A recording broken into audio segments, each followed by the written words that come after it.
everybody, this is Shivangi. I welcome you to the online platform of Law Prep Tutorials. और आज के इस video में हम बहुत इंटरेस्टिंग टॉपिक डिस्कस करने वाले हैं which is our Uniform Civil Code. And as we all have read by now कि Gujarat has become the second state after independence to implement the Uniform Civil Code. अब इसको जानने के लिए properly we have to decode that what is UCC, क्या उसकी history थी और क्यों इतना इंपॉर्टेंस इसे दिया जाता है, what is the basic objective behind the Uniform Civil Code, right? So हमें ये बात पता है in India we have people who are diverse. कुछ लोग जो है वो हिंदू रिलीजन के हैं, Muslim, Christianity, Parsi and everything, right? तो हमें ये जानना पड़ेगा like if we talk about India, हमारे यहाँ पे मैरिज के कुछ लॉज हैं, डिवोर्स है, मेंटेनेंस है, प्रॉपर्टी किसके पास कितनी जाएगी उसके लॉज है, इनहेरिटेंस, सक्सेशन. तो हमें ये बात समझनी पड़ेगी कि अगर हमारे यहाँ पे अलग अलग रिलीजन के लोग हैं तो वो गवर्न होते हैं अपने पर्सनल लॉ से. Like if I talk about the Hindus तो उनके पास में हिंदू मैरिज एक्ट है, Hindu adoption and maintenance act है एंड सो फोर्थ. और if I talk about the Muslims they have their Shariat act, if I talk about Christians they have their separate act. तो यहाँ पे उन सबके पर्सनल लॉज हैं जो बताते हैं कि अगर मैरिज है तो मैरिज कैसे होगी, डिवोर्स है तो कैसे डिवोर्स होगा, कितना मेंटेनेंस मिलेगा, मुस्लिम्स में अलग है, क्या होता है मैरिज, क्या उनके टाइप्स है डिवोर्स के and so on, right? But now on the other hand if I talk about the secular laws, we all know कि हमारे इंडिया में हमारे पास में अब तो न्यू 3 क्रिमिनल लॉज आ गए हैं. इफ आई से आईपीसी, अब बीएनएस है, हमारे पास में बीएनएसएस है, हमारे पास में बीएसए व्हिच इज द साक्ष्य अधिनियम, राइट? तो ये क्या है, ये सारे हिंदूज पे irrespective of their religion applicable है. कोई फर्क नहीं पड़ता, even if you are Hindu, Muslim, Sikh, Christian, whatever, ये सारे लॉज हम सब पे इररिस्पेक्टिव ऑफ रिलीजन एप्लीकेबल होते हैं. यही फर्क है पर्सनल लॉज में और यही डिफरेंस है सेक्युलर लॉ में. पर्सनल लॉज सिर्फ जो आपका पर्टिकुलर रिलीजन है उस पे ही एप्लीकेबल है, versus secular law is applicable to every person living in India, right? So now we come on the topic of Uniform Civil Code. So what is Uniform Civil Code? To simply put, Uniform Civil Code एक single secular civil law है. जैसा मैंने आपको बताया कि मुस्लिम के अलग laws हैं, हिंदूज के अपने अलग लॉज हैं, तो यूसीसी हमें कहता है कि इंडिया में इररिस्पेक्टिव ऑफ रिलीजन हम क्या करें, हम एक यूनिफॉर्म कोड बनाए जो सब पे इररिस्पेक्टिव ऑफ रिलीजन एप्लीकेबल हो, जैसे कि मैरिज, अडॉप्शन, इनहेरिटेंस, हमारा मेंटेनेंस, डिवोर्स, सब पे एक सिमिलर रूल्स जो है वो एप्लीकेबल हो, right? Now if I talk about the criminal laws तो हमें पता है हमारे यहाँ पे आईपीसी है, बीएनएस है, जिसमें पनिशमेंट है, for example murder, for example theft, ये सब पे एप्लीकेबल है irrespective of religion. But if I talk about religion and personal laws तो वो सबके अपने अपने डिफरेंट है based on their religions, right? But uniform civil code हमें कहता है कि चाहे कुछ भी आपका मैटर हो, हम चाहते हैं कि सब पे इक्वली एप्लीकेबल हो, एक कॉमन फ्रेमवर्क, लीगल फ्रेमवर्क हमें यहाँ पे देखने को मिलना चाहिए. बट ये हमने पढ़ तो लिया कि यूनिफॉर्म सिविल कोड का मतलब कि कॉमन सिंगल लीगल फ्रेमवर्क सब पे एप्लीकेबल हो. बट यहाँ पे झगड़ा शुरू होता है, टग ऑफ वॉर शुरू होता है रिलीजन के बीच में और हमारा जो डीपीएसपी में गोल है दैट इज यूसीसी. अब मैं आपको बता दूं कि यूनिफॉर्म सिविल कोड जो है वो हमारे कॉन्स्टिट्यूशन में भी उसका एक पार्ट है, वो दे रखा है आपको directive principle of state policies के under article 44 of our Indian constitution as directive principle of state policy. Now what are DPSPs? अब डीपीएसपीज कुछ तरह के डायरेक्शंस हैं, कुछ तरह की गाइडलाइंस है जो स्टेट को दी जाती है कि जब भी आप कोई लॉ बनाएंगे, वी ऑल नो कि हमारे यहाँ पे law making body is the parliament, कि जब भी आप कोई लॉ बनाएंगे तो you have to take care, जो भी यहाँ पे जस्टिस को प्रमोट करने के लिए यहाँ पे हमने पॉलिसीज दे रखी है दैट आर कॉल्ड डीपीएसपी, उसे आपको जो है वो इंप्लीमेंट करना है. और इसी के अंदर हम आर्टिकल 44 भी देखते हैं. But now the main point is कि जो हमारा डीपीएसपी है, हमें ये बात पता है कि हमारे पास फंडामेंटल राइट्स भी under part 3 of the constitution. तो अगर कोई भी हमारा फंडामेंटल राइट वायलेट करता है तो वी नो कि हम उसके अगेंस्ट कोर्ट में जा सकते हैं. But on the other hand अगर कोई डीपीएसपी को वायलेट करता है then they are non justiciable, meaning thereby कि आप उनको इन्फोर्स करने के लिए किसी भी कोर्ट ऑफ लॉ में नहीं जा सकते हो, राइट? तो एक तरह की कुछ गाइडलाइंस है, कुछ डायरेक्टिव्स हैं जो हमको यहाँ पे देखने को मिलते हैं, but they are non mandatory directives. कोई मैंडेटरी नहीं है यहाँ पे स्टेट के ऊपर कि उनको ये चीज फॉलो करनी पड़ेगी, right?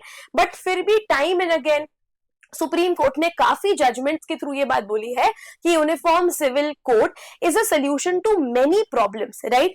But now if we come to the right of religion, जो हमारे पास में ये फंडामेंटल राइट है जो हमें देखने को मिलता है between article 25 to 28 of our Indian constitution, ये हमें कहते हैं कि भाई हमारे पास में जो भी सिटीजन्स है उनके पास में ये राइट है, right to religion, that is they want to profess any religion, practice any religion, they can do that. और ये गारंटी किया गया है अंडर द इंडियन कॉन्स्टिट्यूशन।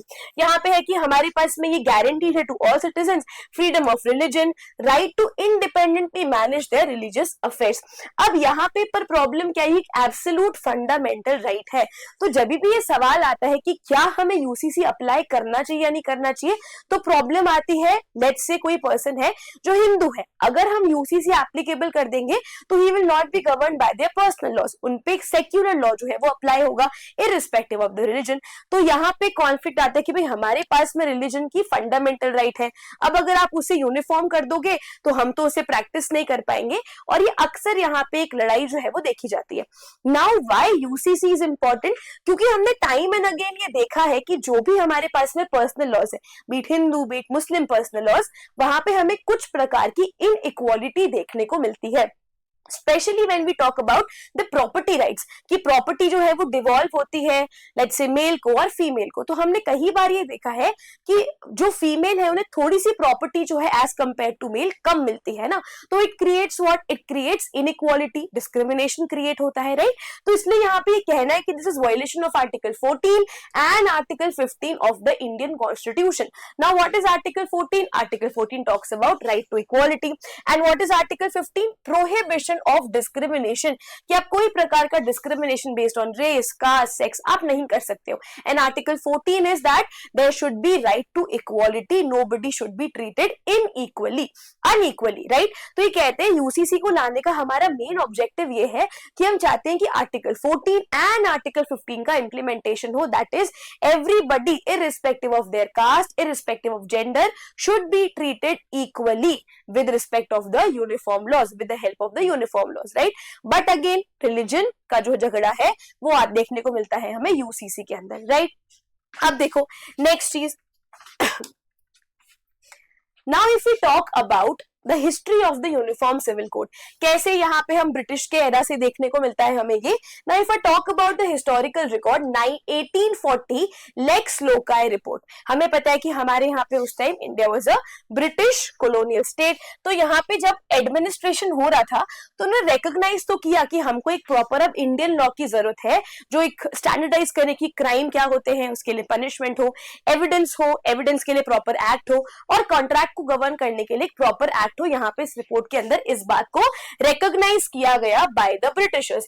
फिर जब यहाँ पे इस चीज को ये कर रहे थे कि लॉ बनाने की तैयारी जब ये लोग कर रहे थे, तो उन्होंने इस चीज को नोटिस किया कि इंडिया के अंदर बहुत ज्यादा डाइवर्सिफिकेशन है with respect to the religions, और लोग ब्रिटिशर्स ने डेलिबरेटली इस बात को देखा कि हम एक काम करते हैं, let's keep the religion out of law, if they want to be govern by their personal laws let them do that. तो उन्होंने क्या किया, रिलीजन को मेन लॉ से जो है वो अलग रखा, राइट। फिर अगर हम देखें कि डोमेस्टिक स्पेयर में बोला कि अगर आपको जो भी आपके रिलीजियस कस्टम्स है वो फॉलो करने हैं, आप उसे इजीली फॉलो कर सकते हैं, we are not interfering in that thing. उसके बाद में अगर हम देखिए करंट पर्सनल लॉ का क्या स्टेटस है, तो when we talk about the Hindu law, इस बात को ध्यान रखिए कि जब भी हम हिंदू लॉ के बारे में बात करते हैं तो हिंदूज का मतलब कौन आएंगे हिंदूज के अंदर, बुद्धिस्ट, जैन्स एंड सिख्स, ये तीनों ही हिंदू के अंदर जो है वो आते हैं। So when I talk about marriage and divorce, तो उनके अपने अलग अलग लॉज हैं कि डिवोर्स कैसे होगा, किन ग्राउंड्स पे यहाँ पे डिवोर्स होता है, क्या रेमेडीज यहाँ पे अवेलेबल है with respect to alimony, with respect to maintenance, right. And of course when I talk about inheritance and wealth, तो भी कहते हैं कि सन और डॉटर में वेल्थ जो है वो डिस्ट्रीब्यूट होगी equally as per their Hindu succession act of 1956। Then when I talk about the Muslim law, तो ये बेस्ड है शरीयत पे, बेस्ड ऑन शरिया। इनके हिसाब से ये लोग कहते हैं कि हमारे हिसाब से मैरिज, निकाह इज अ कॉन्ट्रैक्ट। इसके अंदर आप लोग देखते हैं कॉन्सेप्ट मेहर का, राइट। तलाक, इनके तलाक के भी अलग अलग जो है वो तरीके होते हैं। हमें तो पता है कि ट्रिपल तलाक को तो हम अनकॉन्स्टिट्यूशनल कर दिया है, पर उसके अलावा we see in Muslim law there are various modes of giving a talaq, of giving a divorce, and also the distribution of property, कितने कितने किसके शेयर होंगे वो लॉ के अकॉर्डिंग डिवाइडेड है. And when I talk about Christians, they are being governed by their own law. And now when I talk about the secular law, अगर हम देखते हैं लेट्स से फॉर एग्जांपल अगर किसी को इंटरकास्ट मैरिज करनी है तो उनके पर्सनल लॉज में तो वो गवर्न नहीं होंगे, इसलिए हमारे पास में स्पेशल मैरिज एक्ट भी है जहां पे दो अलग रिलीजन के लोग जाके शादी कर सकते हैं. तो this is how is the status of our current laws right now. Personal laws भी है, we also have secular laws and also which is govern by जो हमारे सेक्युलर लॉज है वो इंडियन सारे इरिस्पेक्टिव ऑफ रिलीजन पे जो है वो एप्लीकेबल होते हैं. ठीक है. फिर when I talk about 1930s and 1949 when there were debates regarding the constitution, then doctor B R Ambedkar strongly propose UCC. उन्होंने बोला कि भाई हमें स्ट्रांगली जो है वो यूसीसी को इंप्लीमेंट करना चाहिए, बट क्योंकि again we have so many diverse religions तो यहाँ पे यूसीसी को उन्होंने इंसर्ट कर दिया in the directive principle of state policies, right? Then Hindu code was made in 1955. Various Hindu laws were made under the Hindu personal law like Hindu Marriage Act, Hindu Succession Act, etc. ठीक है. उसके बाद देखो next अगर हम बात करते हैं क्रिश्चियंस की, जूस की, इस्लाम्स की, तो उनके भी जो है वो अपने अपने लॉज थे. फिर देखो नेक्स्ट चीज, अब क्या हुआ कि जैसे हम जो है हमारे पर्सनल लॉज तो है but multiple cases were coming in front of the high courts and the supreme court. To start with, the landmark judgment is the Shah Bano case. अब इसके अंदर क्या हुआ, we all know, we are very well aware about this case. यहाँ पे triple तलाक दे दिया गया था हस्बैंड के द्वारा अपनी वाइफ को. ठीक है. अब तलाक के बाद she was claiming maintenance. Now we know उस टाइम पे एग्जिस्ट करता था एक लॉ नोन एज CRPC. अब इसे हम कहते हैं BNSS. पहले था ये हमारा क्रिमिनल प्रोसीजर कोड जो है वो सीआरपीसी कहलाता था. ठीक है.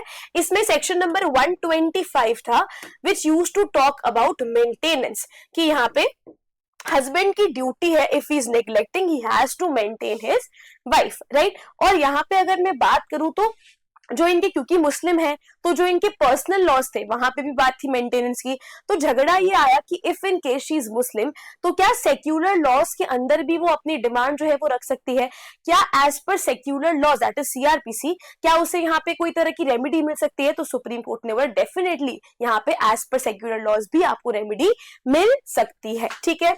उसके बाद then we come to the Sarla Mudgal case. इसमें ये हुआ था कि यहाँ पे रिलीजन, लेट्स से एक इस्लामिक पर्सन है ना, उसे एक हिंदू पर्सन है, उसे यहाँ पे एक और शादी करनी है. हिंदू में तो अलाउड नहीं है पॉलीगैमी बाइगैमी प्रैक्टिस करना, तो ही कन्वर्टेड हिज रिलीजन, वो मुस्लिम बने. उसके बाद व्हाई, क्योंकि ही वांटेड टू मैरी. तो यहाँ पे सुप्रीम कोर्ट ने बोला कि आप पर्सनल लॉज को ऐसे मिसयूज नहीं कर सकते हो solely to practice polygamy. Then when we come to Shayara Bano case, famously known as the triple talaq case. इसमें सुप्रीम कोर्ट ने, ऑल्दो ये पर्सनल लॉ है फिर भी सुप्रीम कोर्ट ने यहाँ पे बोला कि ट्रिपल तलाक is unconstitutional, it is unreasonable, और यहाँ पे इसको जो है वो अनकॉन्स्टिट्यूशनल डिक्लेयर कर दिया गया. और इन सब केसेस में सुप्रीम कोर्ट ने टाइम एंड अगेन यूसीसी के बारे में बोला कि जेंडर इक्वालिटी जो है it is very very important, and time and again it was said by the court that we need to implement the uniform civil code. Now judiciary is not a law making body, तो judiciary के पास ये तो है नहीं कि वो law बना सकती है. तो जुडिशरी ने बार बार ये बोला we are not the law making body but we promote uniform civil code. तो पार्लियामेंट को, हर स्टेट को बोला जाता है कि टू मेक यूनिफॉर्मिटी, है ना, टू प्रमोट जेंडर इक्वालिटी और equality in general, you have to implement the uniform civil code, right. Then when we talk about, पर क्या ऐसा है कि हमारे यहाँ पे इंडिपेंडेंस से पहले कभी यूनिफॉर्म सिविल कोड था ही नहीं? Answer is no. Goa civil code, Goa before independence of India also had uniform civil code. So Goa is what, Goa is a living proof कि इंडिपेंडेंस से पहले भी यहाँ पे क्या था, यहाँ पे यूनिफॉर्म सिविल कोड को प्रैक्टिस किया जाता था. इनका ओरिजिन कहाँ से है? पोर्चुगीज कॉलोनियल रूल से इनका ओरिजिन है, जो 1867 के अंदर इंप्लीमेंट हुआ था. और आज दिन तक गोवा के अंदर uniform legal, unified legal framework है जो फॉलो किया जाता है. इसका मतलब कोई भी डिस्प्यूट है with respect to marriage, respect to family, religion, adoption, whatever, everybody is being governed by a single law. ठीक है. अब after Goa the shift was being change, state ने भी क्या किया, धीरे धीरे इंप्लीमेंट करना शुरू किया। इन 2024 उत्तराखंड ने शुरुआत करी कि भाई हम भी जो है वो यूनिफॉर्म सिविल कोड अपने स्टेट के अंदर इंप्लीमेंट करेंगे, right.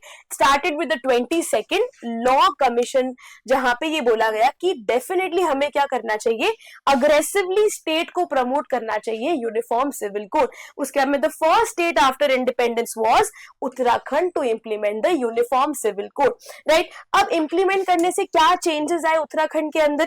Number 1, in January 2025 this uniform civil code was implemented in Uttarakhand. अब यहाँ पे कुछ बदलाव आए मैरिज में और डिवोर्स में, कि अगर आपको मैरिज करनी है तो सबके ऊपर सेम रूल लग रहे हैं कि the female should be 18 and the male should be 21, तो सब पे रिस्पेक्टिव सेम रूल लग रहे हैं।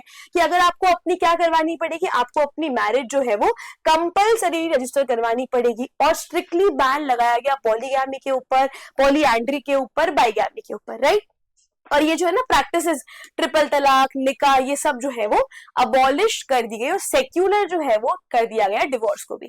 फिर अगर अपन बात करें लिव इन रिलेशनशिप की, तो इसे भी हमें as we all know that इसे लीगली रिकॉग्नाइज किया जाता है इन इंडिया, राइट।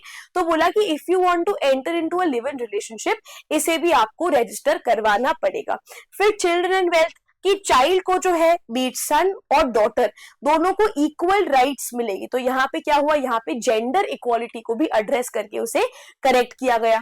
उसके बाद में यहाँ पे बोला गया कि अगर इफ इन केस चाइल्ड जो है वो सरोगेसी से बॉर्न होता है, बायोलॉजिकल चाइल्ड है, अडॉप्टेड चाइल्ड है, everybody will get the same rights. तो ये यहाँ पे कुछ गुड चेंजेस जो है वो यूसीसी के बाद में इंप्लीमेंट हुए। अब उसके बाद में after Uttarakhand, Gujarat has become the second state to implement uniform civil code. This bill was passed on March 2026, और यहाँ पे एक चीज आपको इंपॉर्टेंट ध्यान रखनी है, वही क्या स्ट्रिक्ट इन्फोर्समेंट हुआ कि मैरिज को जो है वो आपको करवाना पड़ेगा रजिस्टर मैंडेटरीली। अगर डिवोर्स करना है सबके ऊपर सेम रूल अप्लाई होंगे। Live in relationship must be registered.